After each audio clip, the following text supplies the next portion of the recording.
Hi, I'm Tony Lomax. I head the medical physics at the Paul Scherrer Institute, which is a Swiss federal research institute in Switzerland. I'm also titular professor at the physics department of ETH in Zurich. I was actually involved in the original writing. Of course, it was all coordinated by Karen Kirkby in the University of Manchester, but with many of the other partners, I was also involved in putting the proposal together. It's a very interesting project. I think it's a project which brings a lot of institutes together.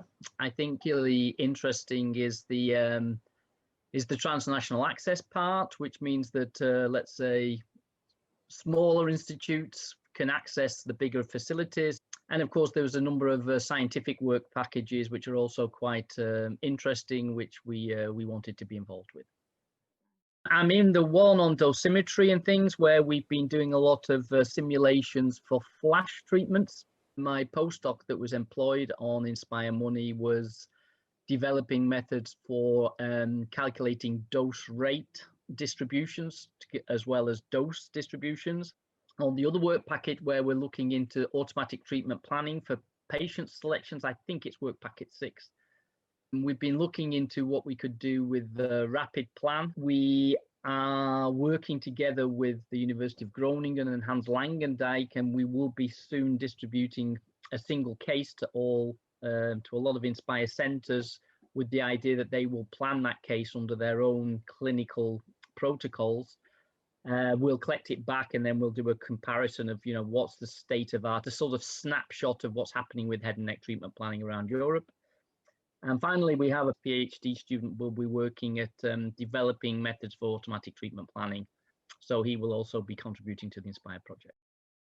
I think Flash is going to be a bigger thing in the second part of Inspire. The first part, if you imagine when we wrote it, there was nothing really in the protocol or in the proposal about Flash because it was extremely new. And of course, a lot of people like ourselves as part of Inspire now are actually looking into Flash. So I guess in the second part of Inspire, that will be certainly something which will be expanded a little bit more. I think also interesting is the micro beams, mini beams. I would almost argue in more preclinical studies, it's been shown to be a way of sparing normal tissue damage. And I think also we need to tackle the cost aspects of proton therapy. The machines are large, and if we want them to be more widely spread through sort of the, let's say, the rich countries, but also the rest of the world, then there's only one way to do it, and that's reduce cost substantially. And there's a lot of work to be done. I think that could be an area where we could also look into Inspire.